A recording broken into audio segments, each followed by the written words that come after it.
You're listening to the Friends Talking Nerdy Podcast Network. Friends Talking Nerdy.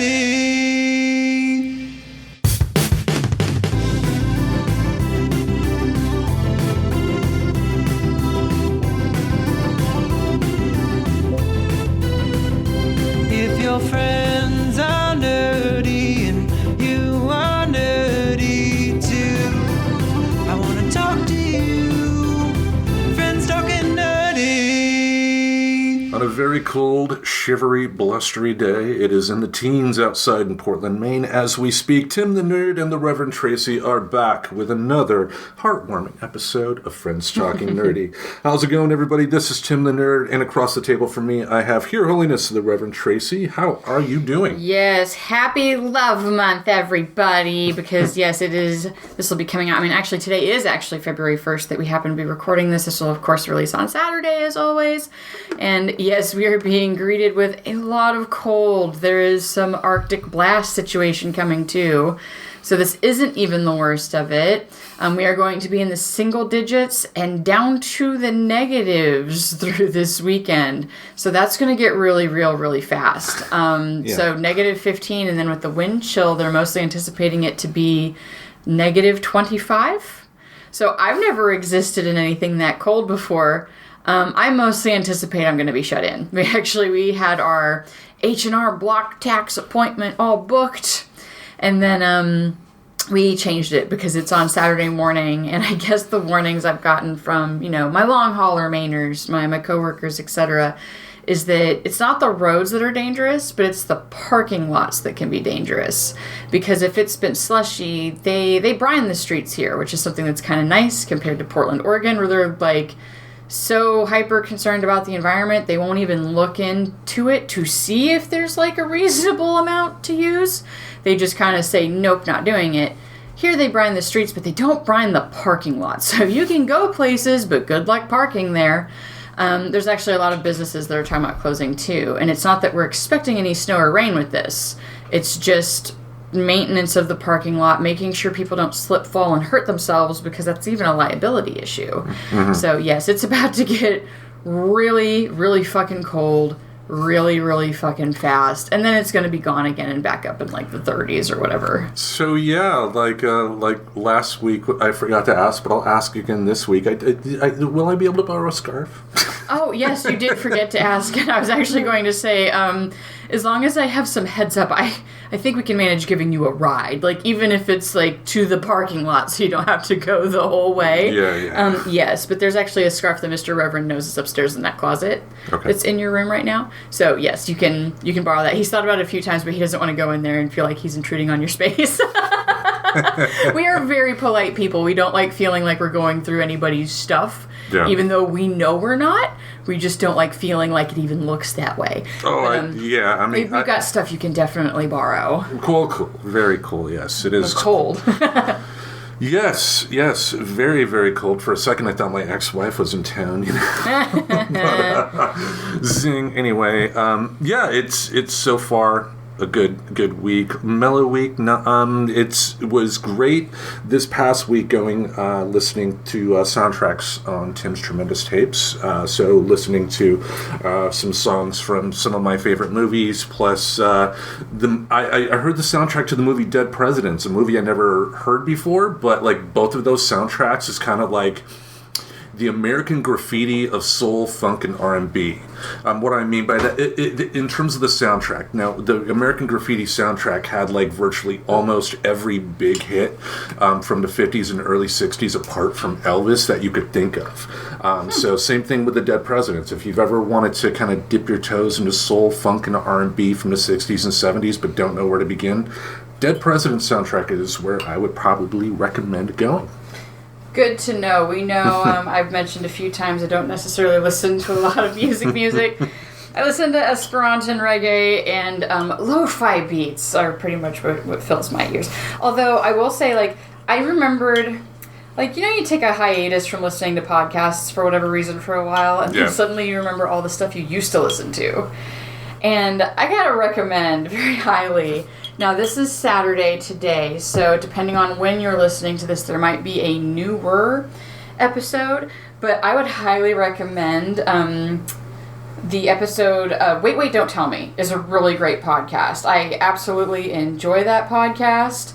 And Natasha Lyonne was the guest on the one that I'm talking about. And Natasha Lyonne, for those that don't know her by name, she has that very distinct voice. She was in Orange is the New Black, Russian Doll. She was the main character there. I do think she was also a character that I highly enjoyed in Working Moms. Pretty sure that was her as well, where she was grappling with postpartum depression. We've kind of since stopped watching Working Moms because it kind of jumped a little bit of a shark for the Mr. Reverend and I. But I gotta mention it because we talk about politics some on this show. So if any of our listeners for this episode have followed any of the George Santos stuff, they made a one-time game for now. They even warned, wait, there may be more, where they did a true-false game based on the stuff that they're finding that he's either lied about or, you know, that we're finding are true or false about him. Spoiler alert, I guess at some point he tried to update Wikipedia to claim that he was on an episode of Hannah Montana. Bonus fact, he spelled Hannah Montana wrong. So it was a really funny episode. Highly recommend that. But yeah, like, I don't listen to a lot of music, but I was super happy to remember that I really enjoy that show because I'm wrapping up my current role at my job to move into my full-time remote job, which if I haven't brought that up on here, that's a super exciting thing for me. It's kind of funny because I've always wanted remote work to be more embraced even pre-pandemic. Because for me and my work-life balance, I think that works well for me because I don't necessarily need the socialness at the office. I need to be able to get stuff done so I can go get the socialness outside of the office. And so it's not everybody's bag. I understand that, but it's just something that I had used to daydream about. And now since the pandemic, there are certain offices that have become so much more open to it.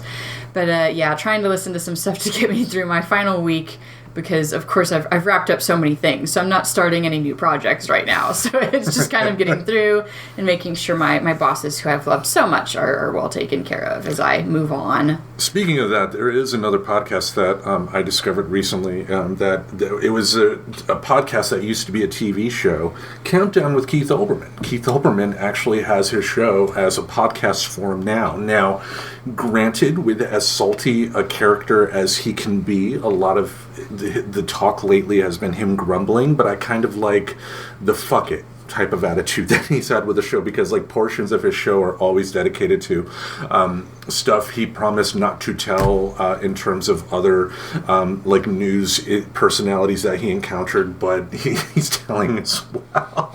Nice. I just thought that was funny. But anyway, before we dive into Love Month here, I know the Reverend has a story that Z wants to comment on about a creator of a cartoon that is near and dear to hear her. Oh, yeah. So I had mentioned very briefly, because I didn't want to digress too much into it, the news that broke about Justin Roiland essentially being, fired from Adult Swim.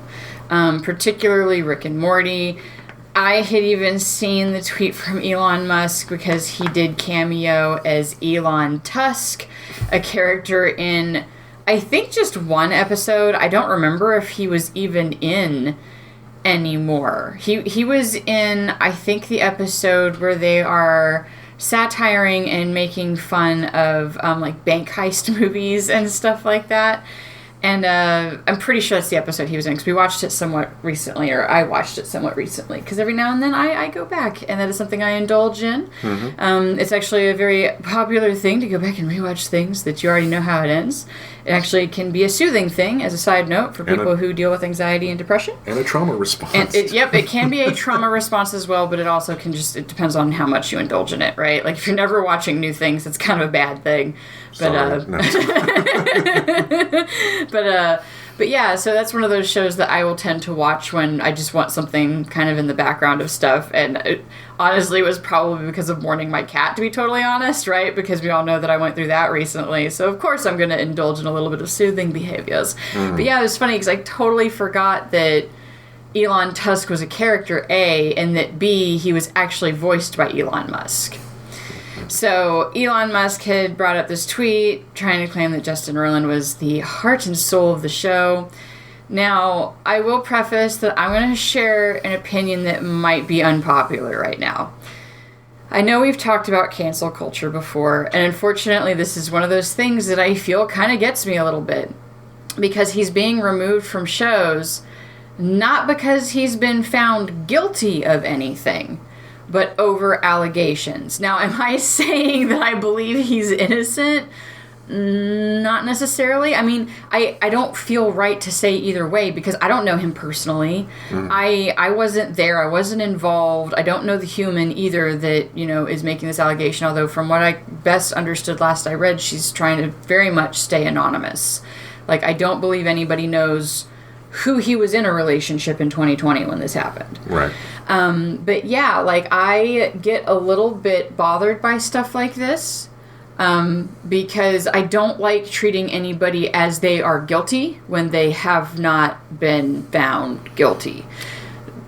That being said, I do agree with some of the opinions that he has been producing a lot of more subpar content. And I guess Hulu has gotten rid of him now too, which I think Tim will go into more later. But, very excitedly, I wanted to watch Solar Opposites. If anybody remembers the episode where I talked about the online troll guy who, then went and, read my profile and tried to do a bunch of bullying, scary tactic stuff. That was Justin Roiland, no. Because I expressed that I didn't like the show that much and thought the Wall characters were a much better storyline. Mm-hmm. And I got, ripped apart. But, yeah, that was, that was Tim's joke earlier. It was maybe that was really Justin Roiland. But yeah, I don't know. He very well could be guilty. We won't know until this actually progresses. All that's happened is he is officially being charged for something that happened in 2020, but being treated as though he is already guilty of it. Well, it's kind of a tricky situation here. Right. I mean, I get what you're saying. To me, I think about it like this. You got to think of it in a couple of ways. One, you got to think of it like a business. If you had an employee who suddenly show up on the news for allegedly doing some rather horrific things, and you had a lot of blowback from your customer stating, I don't want to do business with you if this person is still employed by you, I think even you would understand that, maybe I need to keep a distance from this person right now. Yeah. I think the fear is what if it does come out that Justin Roiland is 100% innocent from everything I've read. I want to make it clear it's looking like that is not the case, Right, but again, this is we've dealt with this before. We've talked about how things get portrayed. Yes. I mean, even looking at stuff like the marathon bombing and that one officer that found it, everybody was convinced that guy was guilty because of what was being put out there. So that's my hesitancy. That's my grain of salt. Anytime you're reading stuff online, you have to understand whoever's writing that is going to write it to their bias. And that seems to be more and more with stuff. Again, super clarifying, I'm not saying I think he's innocent. I'm saying none of us were there. And also, I think you would agree with me on this too. I think that, if it does come out that he is found guilty of this, he does need some time away to sort his life out. Oh, yeah. If he's guilty. Now, having said that, if he does sort his life out and make genuine amends for what he did to the best of his ability, I hope there's a point in the future to where, they would say, hey, let's talk about bringing him back or something like that. Yeah. But from the therapy, either way, it sounds like some therapy could be used. But yeah, I don't know, and I get it. The TV network is actually responding to what we do as a culture, and that's what I'm saying. Kind of gets me a little bit. I don't know if I want to say upset or disappointed, because we're acting like we know he's guilty. And so and obviously I'm not including me in that, just our cultural, speaking from the culture standpoint, is that enough people are acting like they know for a fact he's guilty that it pressures people into losing their job. I go back to that officer. Again, he never could get work again in the thing that he loved to do, which was security, being a police officer. That was his goal. And I think it was the Boston Marathon bombing that I'm thinking of. I think you're talking about Richard Jewell from the 1996 Atlanta Olympics. Clint Eastwood made a movie about it. Maybe. I just know that I'm really bad with names sometimes. I know I've tried to bring this fellow up before, so maybe in between stuff, conversationally, I'll look it up and clarify who I'm speaking about. Mm-hmm. But yeah, like, his mother had to carry on his defamation case. He never got to see that righted. They never even would come out and say, we now know he didn't do it. They never would do that. So that's where it's like, I get a little bit. And I go back to, oh yeah, he's found guilty. Sure, boycott everything you want. I'm sure, like, actually one of the questions that I speculated with the Reverend's brother, Chris, who has been on the show. The bishop. The bishop, Chris. Maybe we should start calling him that. I'm sure he'd love that.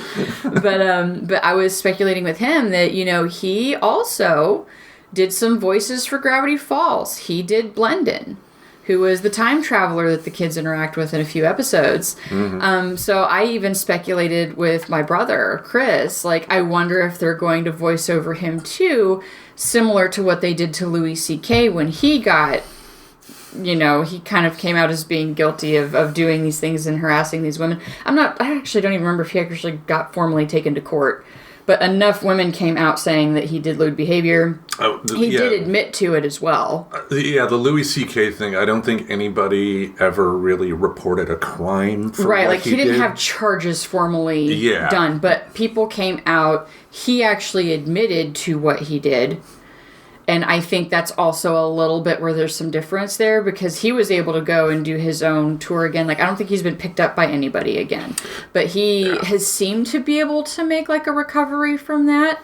And even some... He won a Grammy. I mean... Yeah. Oh, he did win a Grammy. That's right. Because that was a whole controversial thing, too, where people were like, he shouldn't get to win this because of those things. And I do believe that he has done, like, a lot of self-work since then. So kind of to your point of Justin Roiland, if this is found to be a thing. Now, I do want to put it out there that I'm curious what comes out, because some of the charges, and this is, like, more of a problem with our legal system, can sound a lot worse on paper than the actuality of what played out. And I guess what I'm talking about is one of the things that he is being charged with was... basically holding hostage, or something like that. If you want to look up and get the actual name of the charge really quick, but he's being, like, the way that it sounds is when somebody gets hit with that charge, particularly, it kind of reads like they locked this person in a basement and did something quite extreme. But what I know is that sometimes that charge can also be placed on somebody for something as simple as having an argument, standing in front of the door, and quote unquote not letting them leave. You know, it goes into some of those desperate things you do when you're trying to have a conversation. Now, again, I'm not saying that I know that that's what happened, but it does kind of get me a little bit now when I read some of these. They're being charged with, but he has not been found guilty of yet. Yeah, he was charged with domestic battery and false imprisonment in May of 2020. And to your point, I mean, we were not in the room. There's no videotape of the evidence here. Like with Dana White, the president of UFC recently got into a big brouhaha. Mm-hmm. He's actually starting this new sports league that's just guys slapping each other. But... security camera footage showed him and his wife at a casino in Vegas slapping each other across the face in a drunken argument, you know, and yet he you know, his show was still able to go on the air, of course, and you know, if anything, the whole point here is treat the situation like you would want people to treat you if you were in his shoes. Hope that the machinations of law work in the best possible way, because if he is guilty of something, he needs to pay his punishment for what he did. Yep. But, you know, I mean, as we're finding out with what happened in Memphis with the guy that was beaten and killed by the police, what the police, to your point, what the police say of a perpetrator did compared to what they actually did don't always match. So just... this is just a sad situation all around. I mean, as far as Rick and Morty goes, Rick and Morty is still going to go on. As far as the writing of the show, Dan Harmon and his writer group are the primary people responsible for writing Rick and Morty. And when it comes to voice actors, I'm sure that they can find somebody in relatively quick fashion that will do the voice of Rick and Morty and sound almost exactly like Roiland. Or the show could easily, because it's set in like a wacky time travel multiverse type of thing, they could just easily change the voices and have an explanation as to why the voices were changed, so they could easily go off and do their own thing. But we need to let the legal system do its thing in this particular case. If he is found guilty of anything in this particular case, not just of everything, but if he's found guilty of even one thing here, he needs to work his absolute best at fixing himself and making amends to the best of his abilities. And if he truly does that, then down the road I would have no problem supporting him again. I love a good comeback. I mean, Mike Tyson of all people was in prison for rape, yet we love him all today. Right, and he actually even made, I love that he made amends with Evander Holyfield, because I still remember the fight where he bit his ear off. They have a THC gummy. Yes, that has a notch missing out of the ear. They are co-sponsoring it together. And real quick side note, yes, it was Richard Jewell, and it was the Summer Olympics, where he found the bomb, alerted, became a suspect of the FBI, and just never could shake that. And like I said, he passed before his defamation case actually ever got completed. His mother had to see it through. But from what I gathered, he was never able to work in security again, and that was like his passion. Like, he wanted to be a police officer, because that was part of what they used against him, to say, well, he did this so that he could look like a hero. And yeah, just total mess. But, I want to see what comes out. I want there to be enough concrete proof that if they're, the punishment thing is something that I also know I differ with people. Like, I get that we want them to serve time or something. My whole thing is if somebody is doing this to somebody, I want them to get the psychological help needed, because that is not something a mentally stable person should be doing to another human. Right? Yeah, so even if we are talking about an overzealous prosecutor throwing on some hardcore charges, hoping to get a plea bargain for something lesser, like the Alec Baldwin situation. Yeah, so we'll see what goes on with this. But anywho, it's just, like I said, it's just one of those things that when it happens and we automatically treat somebody as guilty, like, it will always get me. It's like the Elisa Lam situation. What was the name of that hotel? But there was a guy that the internet just decided must have had something to do with her death. And so they basically internet stalked him. They got him to show up on the documentary that we saw about her death, her disappearance, but they did end up finding her. Where I guess he was at the hotel a year before her. Like, he wasn't even there at the same time, but he wound up taking an attempt on his life because of how he was being treated by the whole of the internet that decided he must have done it. The virtue signalers. I hate people like that too. It's like, yes, like in this particular case, it sounds like with Roiland, there is some smoke to the fire here. Yeah. So there's something going on. But, it's like, even then, I'm not that heartless of a human being that I don't want to see him do what he can to fix that. Yeah. I'm sorry. I mean, does that mean I want to break bread with him and be his best buddy?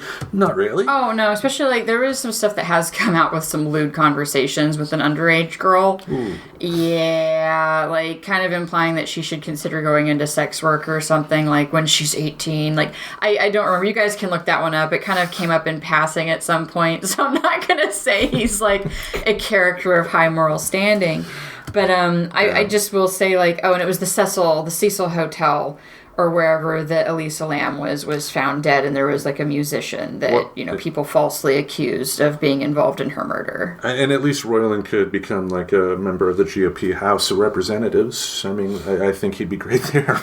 Yeah.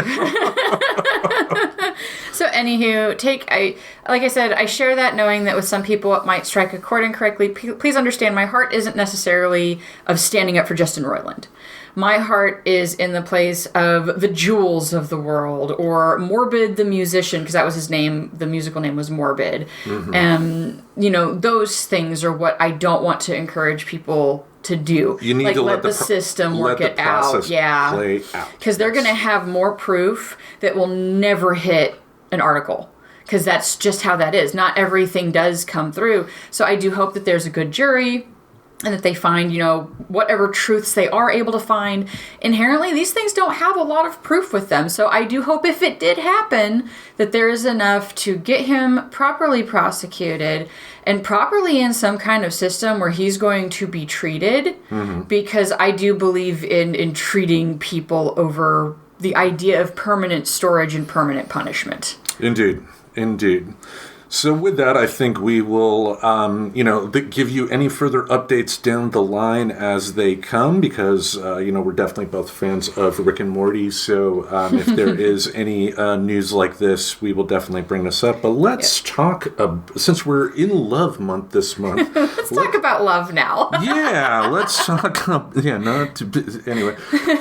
Let's talk about the beginnings of it, because, we've talked about it before on our toxic dating life episode, but let's do a little deep dive into dating apps. Right, because we talked about the toxic dating culture in America, and it kind of touched on a lot of topics, but we didn't dig into any of them specifically. I know we talked a little bit about dating apps. I was able to find through Medium.com. I read a little bit about Medium.com, and that, it's considered kind of a nice source of people to go and write stories about experience and stuff. Is it a psychology.com? No. Is it a procon.org? No. So do take anything that comes up with this with a grain of salt, as we will as we go through these topics. But we did find a pro and con of dating apps specifically. So since this is where a lot of love blooms, this is where we're going to start. Well, I think I've mentioned a few times on the show, because I guess first we can just bring up our personal experiences with dating apps, right? So my worst date ever, and this isn't a dating app, so I am dating myself, dating myself a little bit with this, but I remember doing online dating, which is kind of what this came from, essentially, right? Because a lot of mobile apps came from just mobilizing websites and things that we were already using, that we invented with the internet. So I remember a good old website called Plenty of Fish, and I wound up on a date with a fella. We didn't talk as much, and I think that's something that is interesting that we'll probably go into with dating apps, is you've got more ability to chat a little bit more. And really just the polar opposite experience of that's how I met you, actually, was through Tinder. That's how I met the Mr. Reverend, was through Tinder. And the definite difference is you have more ability to chat more, because it's right there in your pocket computer. Plenty of Fish days, you'd maybe swap some messages back and forth and then come home after work and see if they wrote you back and stuff like that. But I did end up on the, to this date, hilariously bad date. It's almost as bad as one of the Tinder dates that I was on, but I still think this one tops it. This dude was at least... And I want to preface this, I really promise, I don't think it would have been a problem if he had had a current photo of himself.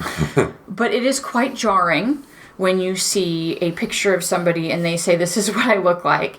And you go to look and you're looking to meet this human that you saw this picture of, and they've got at least 100 more pounds on them. That being said, I think, Tim, you may have met my ex-husband. He was not a small guy. I not everybody's like this, I understand that. I really am kind of more of the personality. It just kind of depends, right? Are you like that because you only sit in a chair and eat all day, or are you like that because that's just how your metabolism works? That matters for me personally. So that being said, we met up at a place called Moe's. If you don't know what Moe's is, it's a lot like a Chipotle. They build a burrito or whatever. And we go in, he orders for himself, I order for myself. I've always been kind of fine with the Dutch thing, even though back then it wasn't super the standard, especially in Texas where I was at. You would have assumed that he would pay for the girl's meal, the and female you some body. Bullets. No. But so we go to sit and eat, And I still remember at one point, like, he's, like, going to town on this burrito, and he has, like, food, like, on his face. Like, not just a little bit of, like, a schmutz, but, like, totally, like, has, like, some guacamole and stuff all over. And I was like, hey, like, like, I did that motion, like, you've got a little bit of something on your face. And even though there were napkins, he legit, from wrist to elbow, just... like, across his face. And I was just like, oh, no, I gotta make it through this one. This one's gonna be tough. Where's the exit? And, I mean, it was right behind me, but I can't be rude. Like, to me, it's just like, I'm gonna go to the bathroom. And plus, it's not like there was a back door to leave either. Like, just side note, I cased the joint for exits. There were none. Oh, man. No, I wouldn't have done that to somebody. I think that's really horrible. But yeah, and all the while he was talking about how he was so excited because his mom let him move a recliner and a mini fridge downstairs to his basement, so he no longer had to disrupt his gaming to go upstairs to get snacks and drinks. Which is a fine goal to have, let's be clear, but even I know that's not something you would bring up on a first date. On a first date, like, it was all of the stereotypes of the stuff that, like, I'm like, is this a bet? Like, are there going to be cameras popping up? Because it felt that You've way. been punked. Basically, like, I mean, that may have even been before punked to super date myself. TV's bloopers and practical jokes. Maybe, like, candid camera. I think they did stuff like that sometimes, but it wasn't quite to the same level as punked. But, like, it was kind of a funny haha experience. And then, like, I think what made it worse, so he did have some social awkwardness that I was trying to figure out how to read around. But as the date wrapped up, he's like, I've got a present for you in my car. And I'm like, oh my God, I'm not getting near the back seat. This is that story. You become the story where you get shoved in the back seat and nobody sees you again. I saw this in Silence of the Lambs. So I, like, literally am standing, like, 2 body lengths away from the back of his car that he's digging into that's, like, really filled with, like, junk clutter. Oh, man. And yeah, and really, like, there's just reason I don't do very well with junk, clutter, mess, and stuff, and that is 100%, that wasn't his fault. That is one of my biological parents happens to be kind of a hoarder, and so just something I can't do. Right. Especially at that point in my life, but even now, it's something that still, I just, I think that's why I'm pick up the napkin. Like, oh my God, like, don't, if you eat in your car, just throw away the pizza boxes. That's all I'm saying. Like, I remember pizza boxes, McDonald's bags, like, from me standing 2 body lengths away, I could still see, like, all of the food trash that was in the back of the car. And he pulls out this bottle of sake and gives it to me, and I still, to this day, I'm like, why? Like, I don't remember ever mentioning, like, liking it or being into any of the culture. Like, I had so many questions, but I do remember getting in my car and, like, lapping the block a few times before I went home, because this place happened to be kind of close to my apartment. Yeah. And there was something about the entire situation that I'm like, not going to be a news story. And I also should preface all of this. This was at a different point in my mental wellness where I was a little bit more prone to be paranoid about that stuff. Yeah. So there's just a lot not going in his favor. But that was definitely probably one of the worst dating experiences. I mean, I guess the Tinder one was just, he was really pushy about wanting to sleep with me, even though I said I wasn't going to do that. Like, the one guy that was just kind of laughable. And I need to admit, I went on that date because I had a feeling that's how it was going to go. And it was funny. Like, I never let him on. I said from the beginning, like, I don't do that on a first date. Like, just, I want to get to know you and see if there's, like, connection there or anything. And, like, the whole time he just kind of hate watched a show, like a game that was on at the bar. And, you know, I bought all of my own drinks. And again, I'm fine with that. Just kind of funny, because you would think if he was trying to suck up to get this, that he would have at least offered. I would have still insisted on buying my own. Yeah. But then he just kept mentioning that he was, like, watching his friend's apartment around the corner. And, like, then it escalated to implying, you know, we could go there. You know, I could get some drinks on the way and we could go there. And I'm like, yeah, no. I mean, at one point I said yes just to finish, like, to wrap the date up. And then, like, as soon as we got outside, I was like, actually, I'm sorry. Like, again, like I said, I don't like to do this. Like, so I'll chat with you. Wink, finger gun. Oh, yeah, no. And, I mean, granted, he didn't talk to me after that. So I was like, that was his choice. I'm like, okay, I'm fine with this. oh, man. At least You have that. I mean, me. Anything that was hilariously bad? Yeah, I can tell you, and I think I've already told you about this before because it happened in 2017. It wasn't you. Oh, good, because that wasn't Tim either, by the way. He didn't hate watch a game and begrudgingly drink beer while I refused what are you doing, to go home or go to his friend's apartment with him. Sorry, not his home. Yeah, no, I matched with a stripper on Tinder. Nice. Yeah, and we were chatting, and we decided to go see a movie. We went to the Hollywood Theater where they were playing Baby Driver. That was back when Kevin Spacey could still be in a movie and people wouldn't be absolutely creeped out, or anything like that. And then which was fine. Probably not the best thing for a social nut job like me to do on a very first date. Ideally, it's better for me to be in a situation to where I am talking, even if it's being forced to. But it went okay because afterwards, she had met me there on her bike, and we started walking back to my place and smoking weed on the way back, and that was fine. We were just talking, having a conversation. We go into my room at my old apartment. I mean, you've been there. It's not a big fancy place at all. And we're sitting down, we're chatting. We're sitting next to each other, like passing a joint, just talking, and then I'm with my hand just like brushing against like her calf. Mm-hmm. And that's the extent of what I do. Like, the weed had hit, and like I didn't. I was gonna say, if anybody was curious, that's the extent of Tim's foreplay. No, I'm just kidding. Pretty much, yeah. But like the weed hit, and like she was back in my place. I could have made a move, and even if she still said no, it wouldn't have been that big of a deal. Yeah. But I was just so scared of making a move. Just her cap, and then she ultimately just got bored. And ultimately left, and it's like that. She maybe wanted somebody who was more comfortable with the pursuit, right? Because it's not really that you did anything wrong. Yeah. There's just different styles. Like, maybe the preference there, and a lot of dudes have this preference where it's like they'll make the implication that they'd like a move, but they want the woman to kind of essentially make the move to escalate. Like, and that even seems natural for some of the conversations that have been going on in our culture with dating and women, right? Like, yeah, because for me, the last thing I would ever want would be to make a move that goes wrong, that is accepted wrong. I would feel absolutely horrible, and I would much rather have plenty of situations like I did with the calf lady, compared to making a move that didn't go wrong. I even though I wish I scored with a stripper that night, I still am glad that I have moral superiority, I guess, at least in this particular instance. You don't have regrets on it, right? Because regrets, nobody wants to be pushy, and then heaven forbid they have like a past trauma or something that you accidentally trigger, right? Like, I do think that there's a lot of that should be considered in dating, like being more gentle with each other in general. Because a lot of our traumas, socially speaking, like are around sex and sexuality and dating. And think about the, like, what is his name? Aziz Ansari. He had a particular issue with a woman that he thought was consenting, but she really wasn't.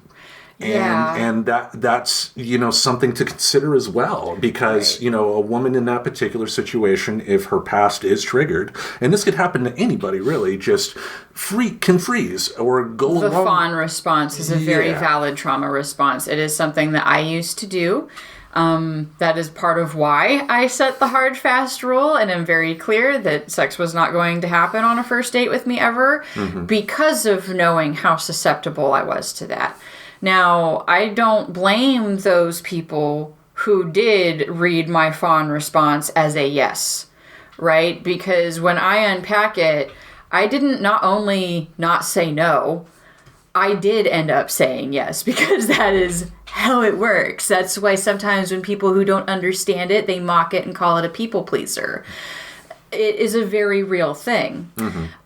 So, yeah, I give you kudos. I think it is definitely better safe than sorry in those situations. Like, and ladies, like, I understand there's a lot of us that have been kind of, it's the masculine thing to let them make a move, and it's somehow bad for us too.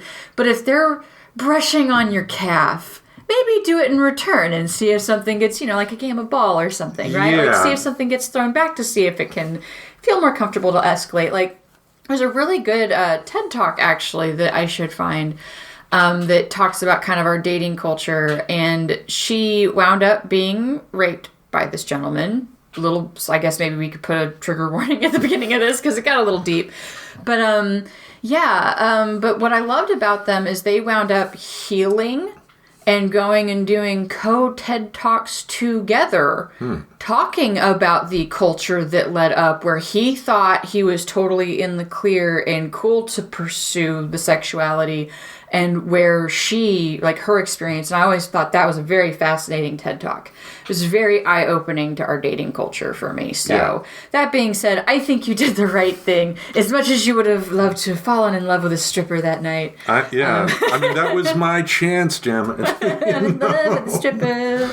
Anyway. But that's just the humor that is my love life at this particular time. But, as we mentioned, we are going to be going through a pro-con list here about dating apps and then giving our thoughts on it. So how about you dive into number one on the pros? And I think these will go on pretty quick, so I'm kind of glad we wound up talking about personal experience at the beginning.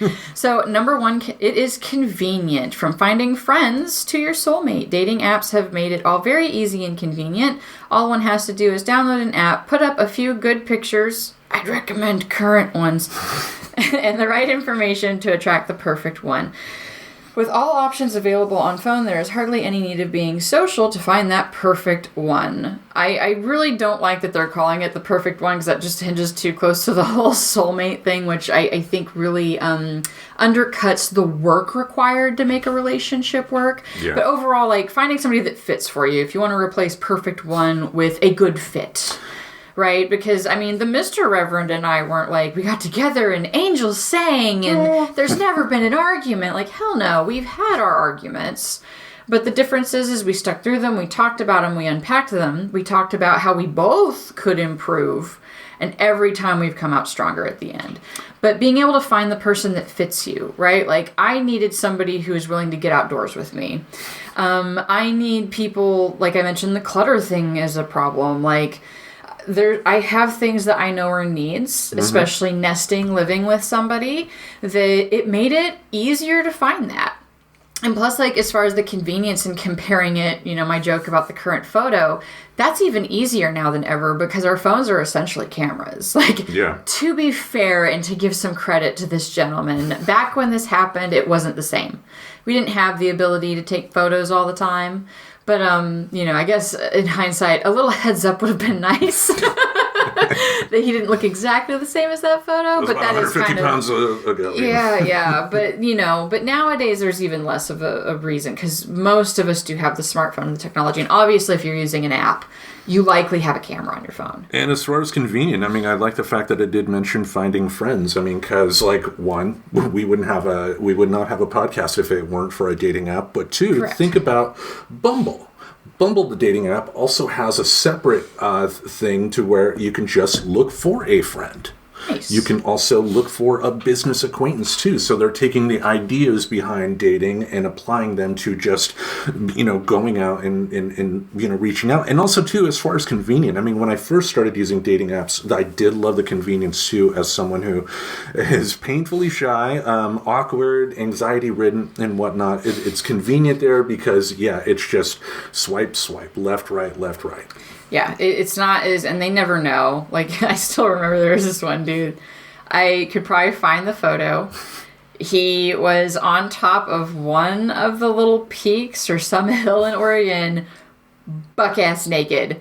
And it was just a photo of him from behind in like a victory pose. And I did swipe right on him. And I remember taking a screenshot of it and sharing it on my face. It was like, I hope he swipes right back.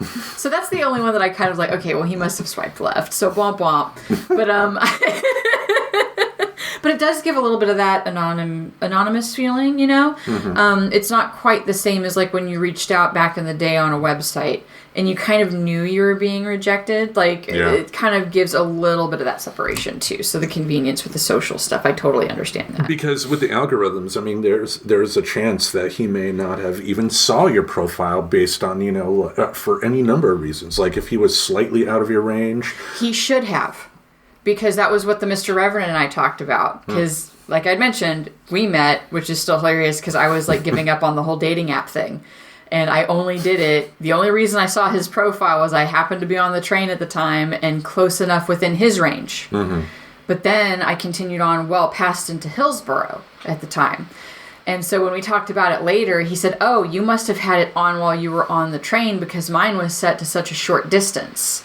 So it should have shown him. Unfortunately, like, while I go and, like, double down on the fact I got rejected by the naked mountain man. But see, it's okay, though, because when you're doing that with so many people, I think it makes it a little bit easier to take when somebody doesn't swipe right on you.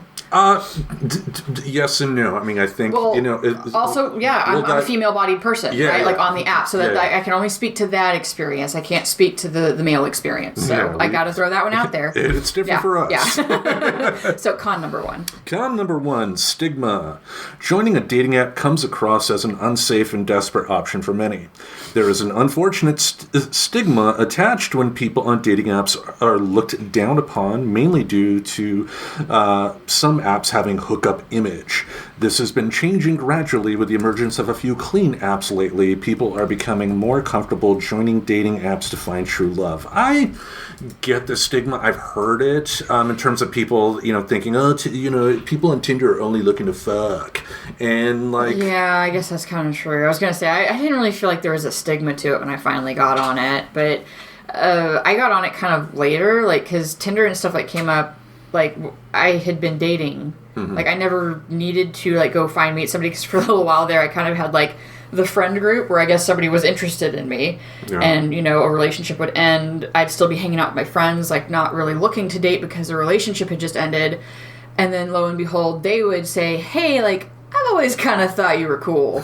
So, like, for a while there, I kind of didn't need to meet new people. Mm-hmm. And I didn't need that until I moved to Oregon. And then my ex-husband and I got divorced.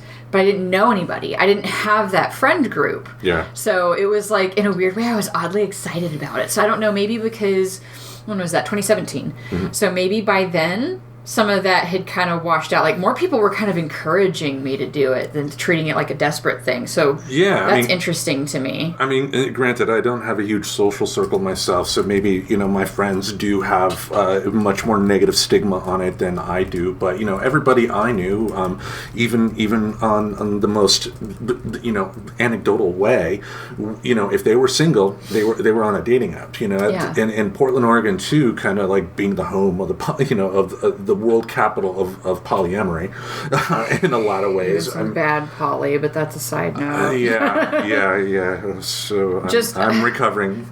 Note out there for any polyamorous daters: mention if you have a primary/nesting partner to the person before you go on the date. Like, even though that's not what I was looking for, it still was kind of... I didn't like how I felt when I learned about it on the date, that they had a primary partner who they live with. And, like, not that would have been a bad thing, but anyway, a little side digression there about polyamory community. But I get your point too, because when you first meet somebody, you're not thinking, this is the person I want to see every other Thursday. Right. Even in a polyamorous relationship, you want those expectations made clear from the start. Like I brought up that I had a date a couple of weeks ago, and I didn't. I thought it went okay as far as the actual date it went, but the reason it didn't proceed any further was that, upon, hindsight being 2020, it looked like the woman in question was questioning whether she should go along with it before we even met, which and what do I mean by that? Just so people don't think I'm, feeling sorry for myself. The big thing she had an issue with was the fact that I worked third shift, and that is a very legitimate concern to have. It is. I actually, one of my prior partners that I had right when before I met the Mr. Reverend, even, it was after you and I had, like, dated and then had our fight. But he had that problem. He was being rejected a lot because he was a third shifter. Even though, like, his reason for doing third shift was because it paid better and he was trying to get money to do the certification program. And guess what? Now he travels and inspects windmills for renewable energy, and he loves his fucking job. Like, but it wasn't like supposed to be his forever thing, but he still had a really hard time dating with that. Yeah. And it was kind of a bummer to hear. He was a really great dude. Yeah. It's like, that's kind of a bummer reason. But I mean, people have their reasons, but if it's not like a permanent thing, I don't quite understand why there's so much hesitancy on that. It's like, I guess at the end of the day, all I ever want is just, again, those expectations made clear. I didn't like the fact that it seemed like she was trying to dangle the idea of starting something romantic and then just immediately, decided, well, no, not really, because she really was thinking, no, not really, a long time beforehand. And again, I want to make 100% clear, I am not saying she is wrong for that. Right. Just because she, had an issue with anything about me doesn't mean that's a deficiency on my part. It's just compatibility. But if she had actually talked it out, maybe I would still be talking to her as a friend. Yeah. So, pro number 2, approachable. For those who are not very comfortable approaching people, dating apps provide a perfect solution for the introverts to overcome their fear of rejection. And I think that even goes to some of the stuff I brought up in the beginning, right? Like, some of that introversion comes from a fear of rejection. And when you've got that kind of anonymous platform and there's, more people to scroll through, it doesn't feel quite as personal as, like, going up to the one person in your friend group that maybe you think is cute and, having to deal with however that plays out, right? Yeah. Because there's, like, the danger of feeling like you're going to lose the friendship, and even, like, through casual acquaintance situations. Like, if you think the person at your coffee shop is cute, like, that can still feel way more personal. So I get the approachability-ness of this. I mean, I don't know. I'm glad that that's something I picked up on early, is I just don't fucking take it personally if somebody doesn't like me, because I get that people have their preferences. I have mine. Yeah. So it's not really about me, but I also can relate entirely of where you do take it about you, because I wasn't always that great at that shit. Like, right? Like, granted, I think more of, like, high school, college me, like, taking it a little bit more personally, like, but I'm a good person and you should like me because I'm a good person. Love me. That's actually not all of what people look for. Like, attraction is kind of complicated, and if somebody knows what they like and if they're at least able to clearly express it to you, I get it. But I do kind of dig how this makes it more approachable, and plus, like, you have more of a sea of people too. And in some ways, too, I mean, what I've liked about dating apps is the fact that, yeah, you do have the chance at times to approach someone that you may not have normally in real life. Like, think about, and I've done it, in terms of, like, matching with, like, a woman who's, like, 30, when you're like in your mid 40s and you match with a woman that's, like, I wouldn't necessarily go up to a strange woman in her 30s and go, hi, my name's Tim, want a date? But having that option to, swipe right and potentially start something on an app, it's fun. It can be an ego boost too, and it does allow you that chance to, if the other person swipes right as well, to have that conversation to start. That's all you need to do, because it could work out, just like in all my cases, that nothing ever really comes of it. but you don't know unless you get that start, and that's what I do love about the apps. So, next one. All right, cybercrime con number 2. Individuals on a dating app are often victims of cybercrimes like bullying and some scams like getting followed when the app shows your location where you cross paths with a person. People are ridiculed on different bases like race, personality, and or body shaming. There are numerous options to pick. The user should pick the app that suits their needs the best and is trustworthy. Now, as a male-bodied person in this country, when it comes to dating, this is something I don't necessarily have to deal with as much in terms of the hardcore stuff, because I know in California, for instance, there's a guy that's on the loose that is actually meeting women on dating apps and, sexually assaulting them, and I believe murdered at least one of them as well.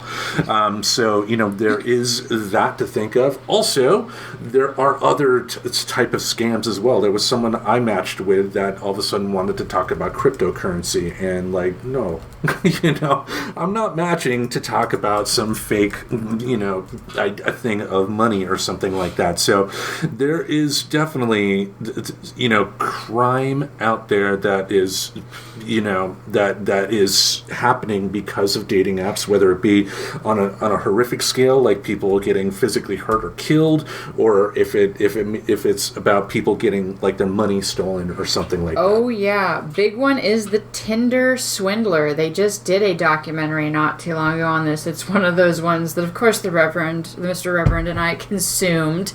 And there's a few, like that was, I believe it was a male in the Tinder swindler, but there was also women who do this, but this guy got so known for being able to really con women, take their money. Mm-hmm. Between this and the story about Anna Delvey, I'm like, if they say their credit card doesn't work, run. Because that seems to be like the thing in common. So if you do want to see kind of how bad that can be, that's not necessarily the domestic violence, the bullying, the stuff like that. Tinder Swindler is a good documentary. I highly recommend. I think it's like a short series. Mm-hmm. It may be one. I don't remember because we watch a lot, but I thought it was like a docu-series. But yeah, I mean, and even on the lower scale, and I tried to skim through the cons really quick to make sure this wasn't related. If it is, I apologize.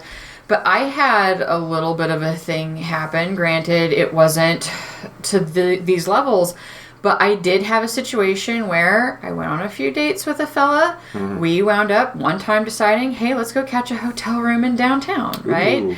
It was a magical night. I thought he was a very sweet guy. And then he just stopped talking to me.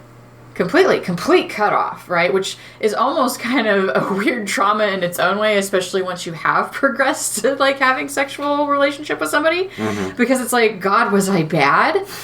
And then no joke, not a month later, I saw him sitting on a bench in downtown Portland with a wedding ring on. And never saw that coming. But in a weird way, it kind of made me go, oh, okay, not me. Got it. Like, I know a lot of people wouldn't use that as a positive way to reframe a situation. Yeah, good. But it's like, yay, I was the mistress. Like, but in a weird way, it's like that. I know that's not about me. I didn't do that. That was his choice. So it at least gave an explanation as to why I got ghosted. Because being ghosted never feels good, even if you haven't excelled to the point of being sexual with somebody. Right. But it definitely, I can speak from the experience, feels way worse when it happens to happen right after that experience. Like, and it was immediate. Did not talk to me, like, starting the next day. And, turns out, from the appearance, he cheated on somebody then. He used me as a way to cheat. Well, he used Tinder as a way to cheat, not personally me, and I didn't know. Which is sad, too, because there's an app for people like that. Ashley Madison. I mean, they make it very clear that app is for people that do want to have affairs. And, it's an app you can download on your phone. So instead of lying about it, just find another person who's in your situation and go at it. But, Or at least somebody who doesn't care. Like, I'm a big enough person to admit that I've grown a lot since this. I used to not care. I used to think, well, that's their problem, not mine. That's their relationship. If they want to cheat, and if I also want to have intimacy with this person, and they want to with me, their relationship is not my responsibility. Mm-hmm. Until I wound up in a situation where I was hanging out with the person that they were cheating on. And then it turns out I do have, what's that called? Oh, a conscience. And I felt horrible at that point. Mm. And so it was kind of one of those, I grew up, having indulged in that mentality before. So, but yeah, like I much more would rather people just quote unquote be honest in that way. Yeah. Like if you're going to be cheating on somebody and that's what you really want to do, at least let the other person should know what they're being involved in. Like that part did feel really crummy in its own respect. But yeah, it goes back to, you got to be careful because scams vary on severity.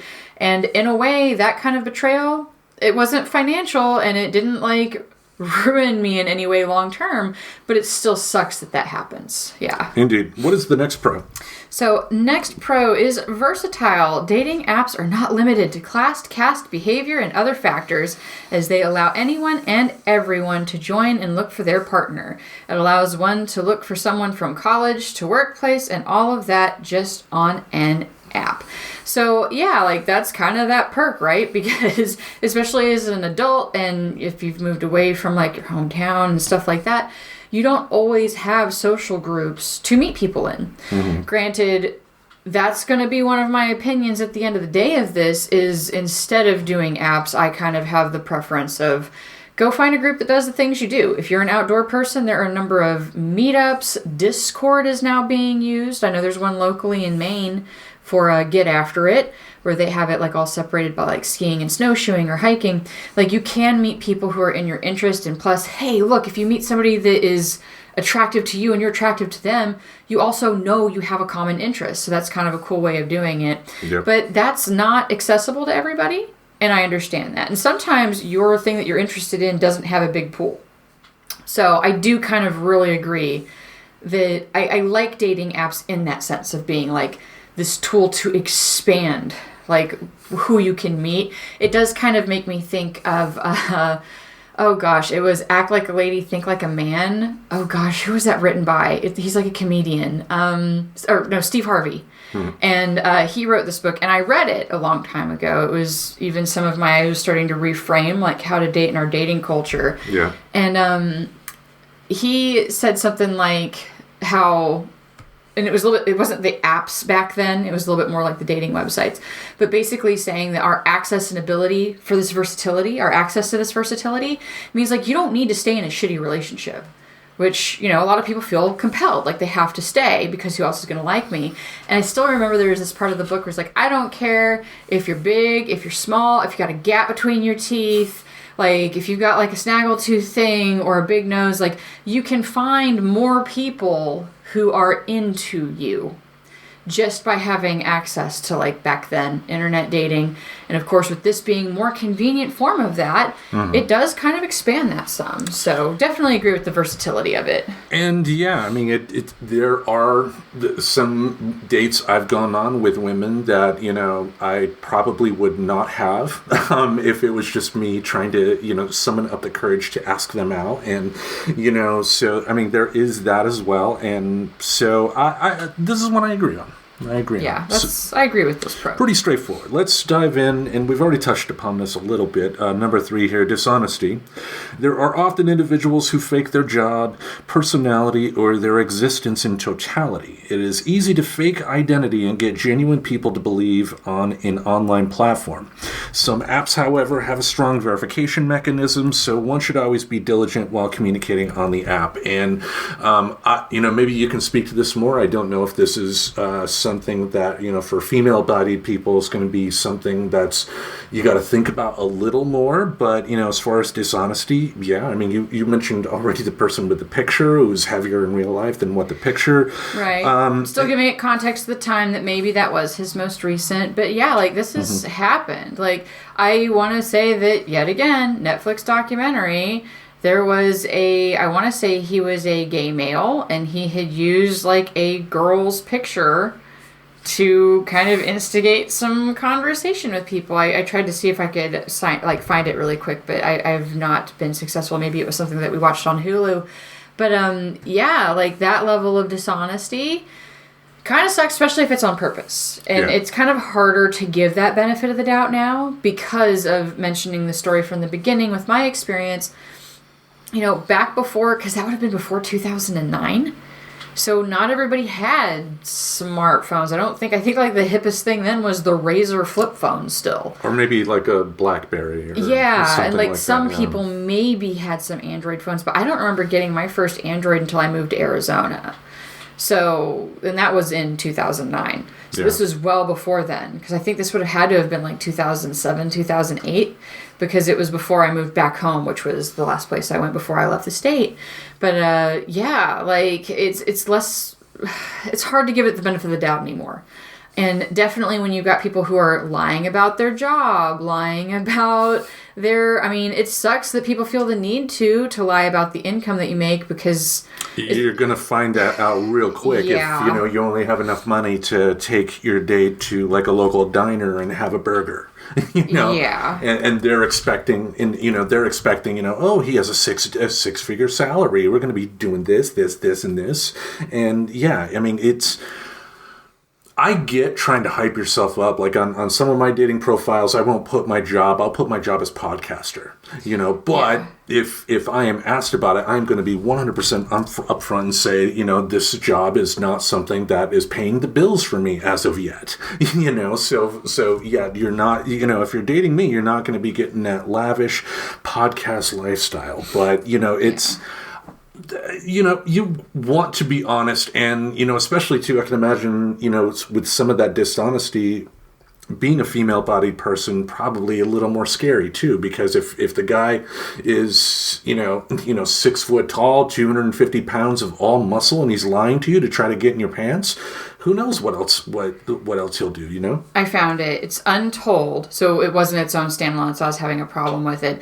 The girlfriend who didn't exist, and it actually involved a Notre Dame NFL player. Manti Te'o. Yeah. That's the one that I'm talking about, because it was a gentleman who was gay. Yeah, and catfish. Yeah, that one, see, they call it like a catfish too, but that also goes into kind of the dishonesty. So, yeah, that turned out to be like kind of a bigger deal. So, again, on Netflix, it's under Untold, The Girlfriend Who Didn't Exist.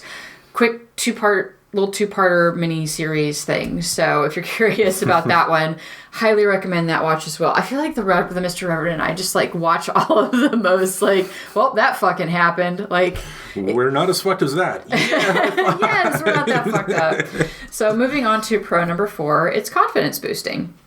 Dating apps allow a person to be who they are and showcasing that helps one to boost their self-confidence. Unlike real-world, dating apps are free from judgment, Don't know about and that. one can look for their partner without being an extrovert. So this is funny because it kind of goes against the con that you just brought up, but if that's the choice. That's how you choose to use the app, right? Mm-hmm. Like, you can choose to essentially catfish or be dishonest about who you are, but it should really, and this is kind of that bright side spin of that, as much as it can be that, it can also be an opportunity for you to put who you are really out there and allow people to respond to who you really are. And that can feel really good, whereas in the smaller pool of your immediate surroundings, you might not have as much interest as, say, through the internet. Like, I know people, I mean, granted, it wouldn't be through a dating app since those are a little bit more finding people locally, but I know somebody who found love, like, across the world and wound up relocating and moving, and they're happily married. Like, it can expand that for you if you use it that way.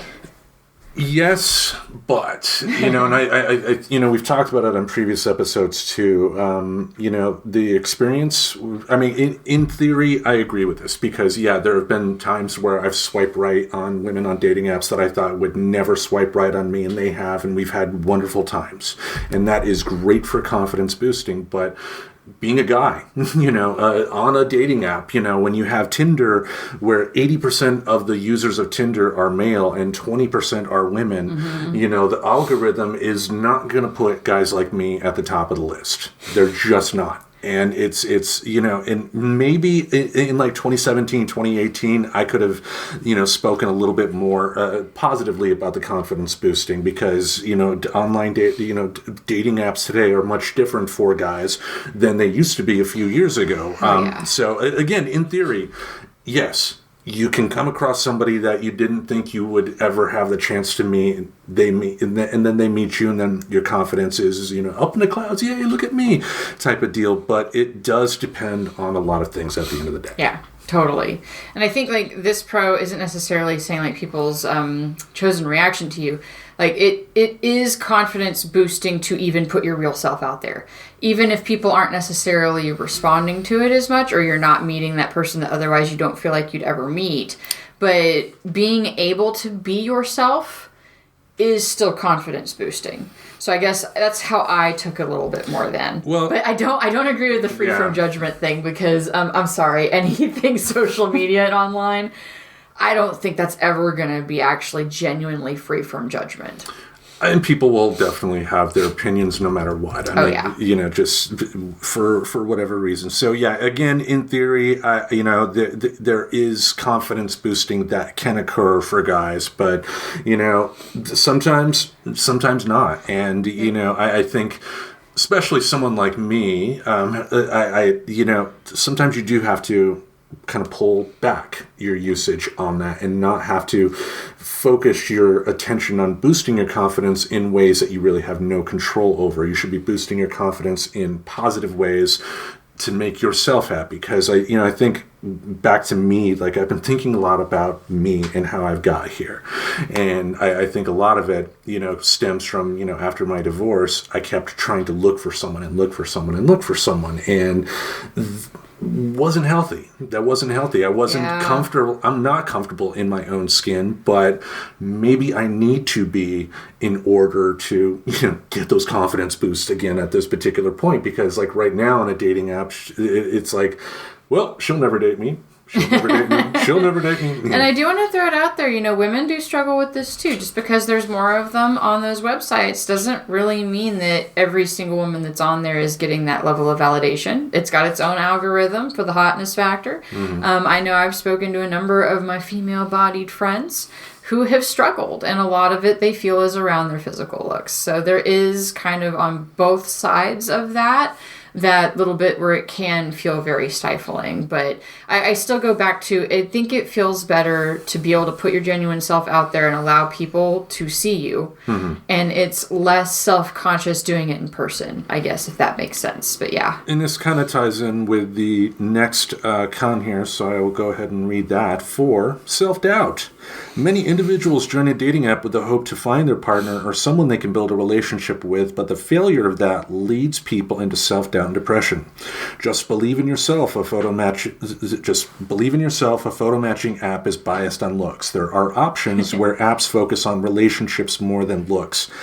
I've not found that app yet. I think, you know, every app that I've found is primarily focused on, you know, the picture and, you know, sometimes, you know, what you write in the bio. Because that's one thing I'm hating now as well, is the fact that you have to have this precise thing to get the attention of people, but nobody really will sit down and say what that precise thing is, because there is no precise thing. You know, what will work for one person is not going to work for somebody else. But, you know, as we've discussed before, if 20% of the women on this particular app are getting their choice of whoever, it's going to be real tough no matter what. And, you know, with the self-doubt, you know, like right now, I feel that, you know, and I would love to be wrong, but I feel like right now, when it comes to me with online dating, like I shouldn't do it, at least right now, just because, you know, it's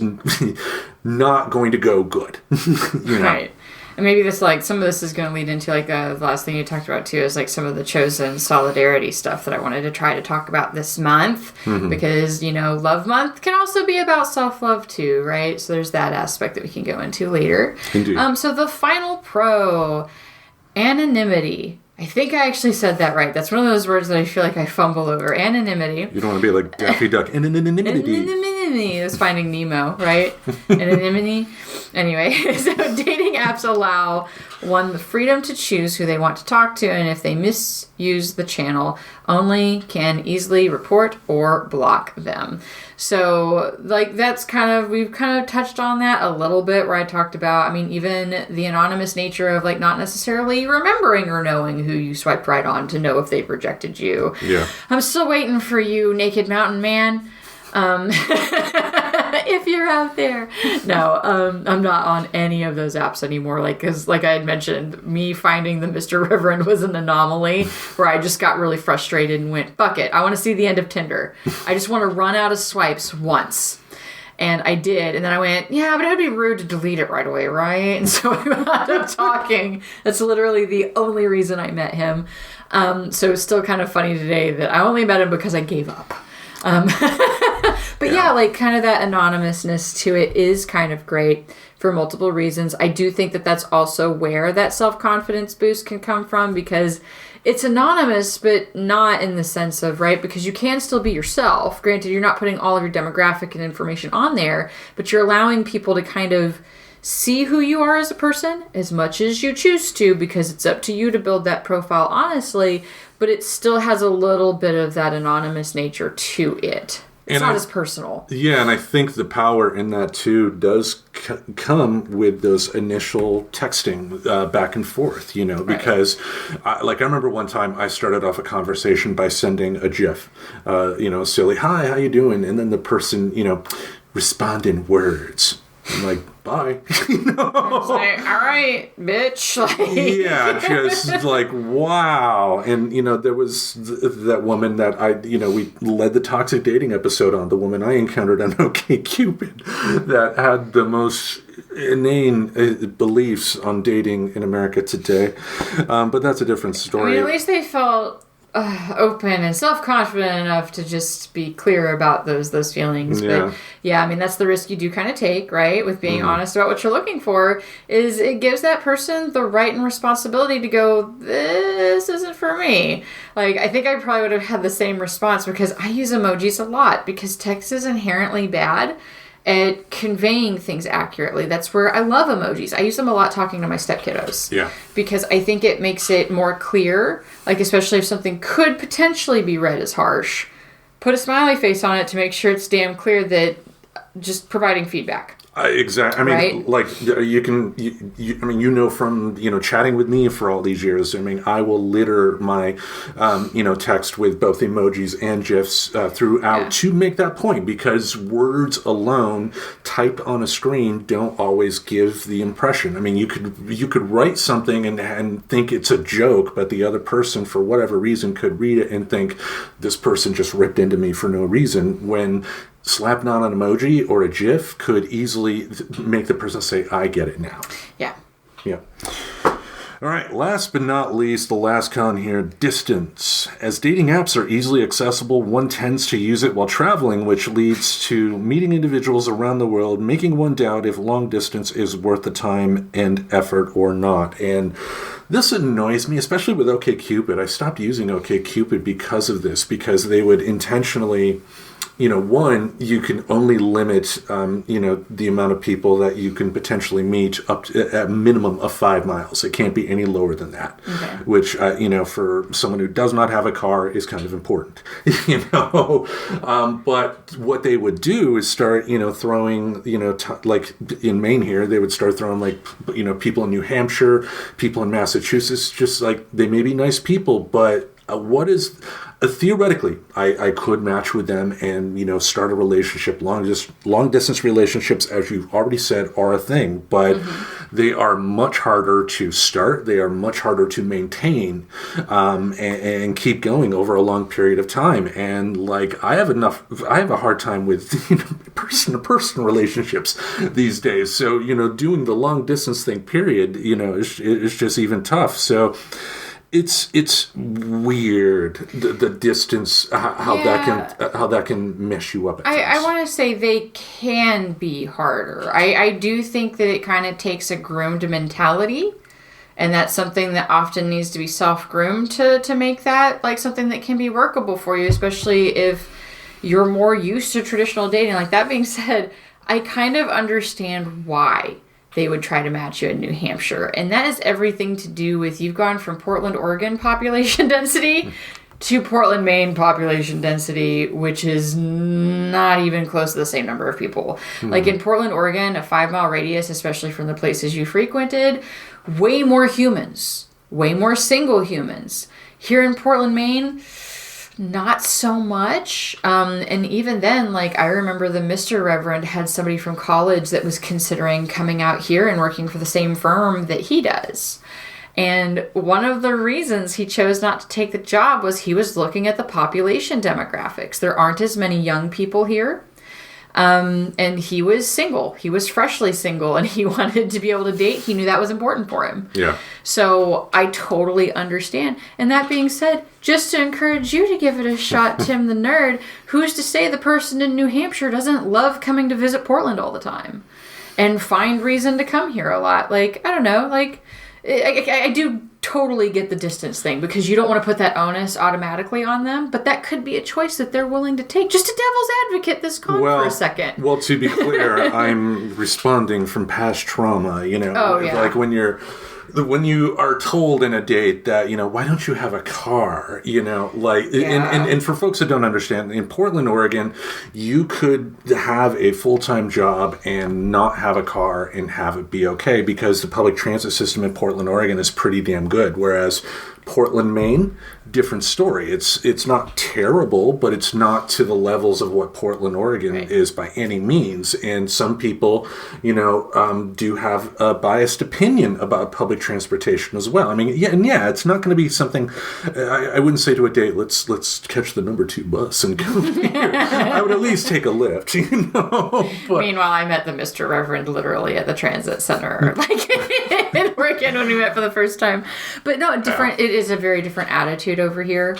So, but yeah, the distance, I don't know. That one, I don't necessarily agree with it as a con, but I do see it. I understand it, but for me personally, I think I don't see that as a con, because that even goes into, say, if you are a polyamorous person out there, distance might not be as much of a thing for you, because if it works out where you're kind of like, hey, I really like you, and I come to, you know, Portland, Maine once a month, and I'd love to, like, go out of my way to spend 1 or 2 of those nights with you when I'm here for business. Mm-hmm. That can be kind of one of those functional types of relationships that work in a polyamorous thing. Yeah. I mean, there is merit to this, but I think that's where some of my stance of, it's a con, it can be a con, but it's not necessarily like a con, like solely, because that distance can be good for some demographics. I mean, at the very least, one big positive of a distanced relationship is that it does force people to talk more.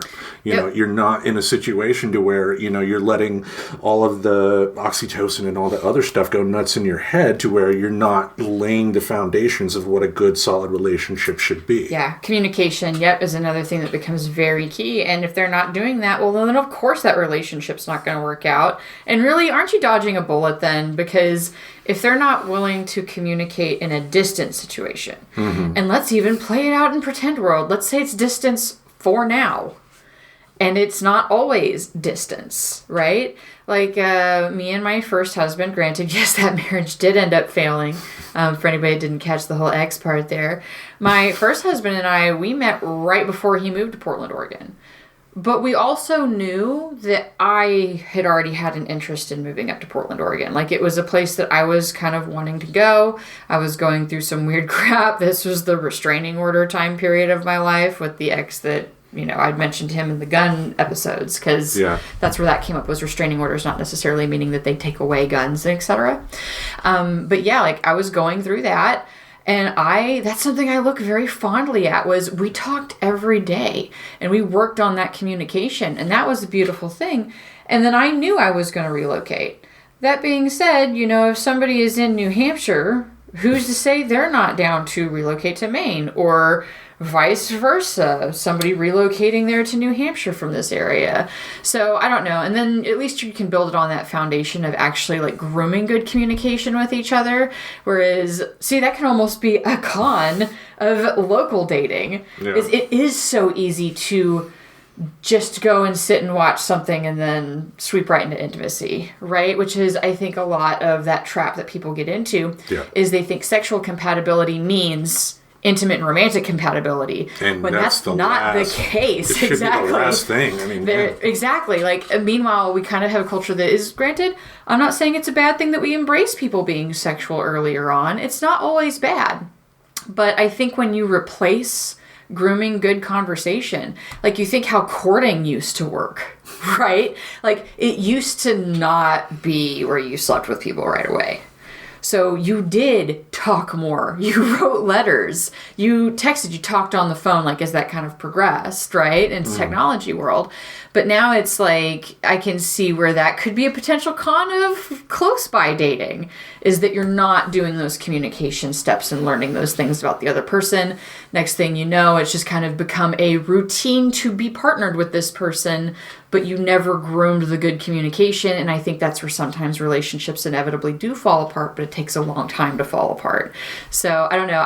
I really wanted to counter the distance thing, because that's something I've always had, like, you're not the first person in my life to ever express a hesitancy towards distance being a factor. Mm-hmm. But I do think it does take work. It does. But good relationships should. So maybe it's not necessarily a con. Like, I think this could be flipped easily to be like, it depends on how you take it, right? Yeah, just so long as the person doesn't want me to buy them things or take them places. It's a different story. Well, I mean, you can buy stuff and have it shipped on Amazon, you know? Yeah, Anyway, that will wrap us up for this particular week, the start of Love Month on Friends Talking Nerdy. Yeah, and I mean, I guess the parting thing that I want to put out there, because I do end up talking to friends about, like, dating and stuff. I'm not saying necessarily don't ever touch dating apps. I think they're a great tool, but don't be afraid to go out and find other ways of meeting people. Like, why not both situation, right? Like, if there's for example, the game board night that happens over here, going to places like that would allow you to meet people, going out and finding ways to be social. Even if you're not. What's funny is I had just come across an article, I think it was yesterday, maybe early this morning. Psychology Today had released an article on a study of the benefits of kind of pushing your limits, and they asked people to go a little out of their comfort zone for 2 weeks. And a lot of it involved, like, volunteering at places, donating their hair was one of the things that I guess came up. Granted, the cool thing was those people got to choose what that thing was. But if you are, like, hesitant to do that, try to find those little things that you can do locally to go out and just be around some people. Push that limit a little bit for yourself. Still use the dating app, because some of these pros are valid, right? The accessibility, the lack of, like, it doesn't matter what caste, class, or, you know, you can meet more people. There's some good pros to this, but it's like, you don't have to pick one or the other. You can do both. And I think, too, I mean, because I know we have John, a fan of the show, who has been on the show here before, and I think he would be okay with me mentioning this since he's open about it on his own social media. He's had, sounds like, some similar experiences on the dating realm like I have, and more than anything, just with the evidence that I am hearing about how these dating apps work, I think as male-bodied people, our primary focus in terms of going out and meeting other people should not be the dating apps at all. Right. It should be a supplement that, you know, it's just, like with anything with an app, you know, you get too addicted to using it every day. You know, you go on the toilet, you got your phone with you, oh, dating, you know. Oh, yeah, I had a lot of toilet swipes on Tinder. Gotta admit that one. Just a lot of, like, yep, the app is in front of me. That's why we're here today. I think solely relying, especially if you're really wanting to date and find somebody, it makes more sense to cast your net in different places. Yeah. So why not do both? And then the great thing about that is your esteem is not fully reliant on either one. Like, you can kind of get the pros and the cons of both, where they can kind of maybe even cancel out each other's cons a little bit and maybe just kind of help out in general. But that's my tired advice that I tend to give to people. Men and women alike, my female and male friends have kind of wound up in conversations with me where they get frustrated with the dating scene. And that's been my go-to, is do a little bit of both. See where you can find, like, the social network physically, but still use it to, like, cast the net out there on the internet. Because in the case of the Mr. Reverend, I don't think I would have met him any other way. But I was still also trying to, like, be social and be in groups, and, you know, I was playing a lot of Ingress at the time and going to happy hours. And I also had, like, the murder mystery theater that I was still doing at the time. So I was still, like, trying to meet people out in the wild. That's just how it happened to fall for me. Yeah. And I think, honestly, having those outlets made it more comfortable for me overall with dating choices. Because I think what you're nailing here is the fact that at the end of the day, you have to be comfortable with you. Oh, yeah. You're not, just because you meet up with somebody on a dating app doesn't mean that, we should get rid of this idea of a soulmate, because who was it, George Carlin, who said that, isn't it wonderful and magical that of all the people on the face of the earth, the one person that's in a geometric area closest to you is your soulmate? Right. You know, it's not that, it's chemicals, and like relationships should be respected and all that, but you have to be comfortable in your own skin. Like I said myself, putting it out there, full disclosure, I'm not comfortable in my own skin at the moment. So maybe now dating, with my hair especially, dating it should not be on top of my list of priorities and what I need to do. Maybe I should focus on doing what I can to be as happy in my own body as I can be, because the more happier I am in my own body, the more happier other people will want me in their body.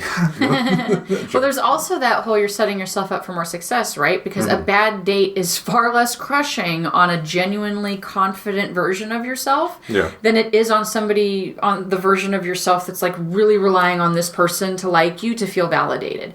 And I am saying that from my personal experience.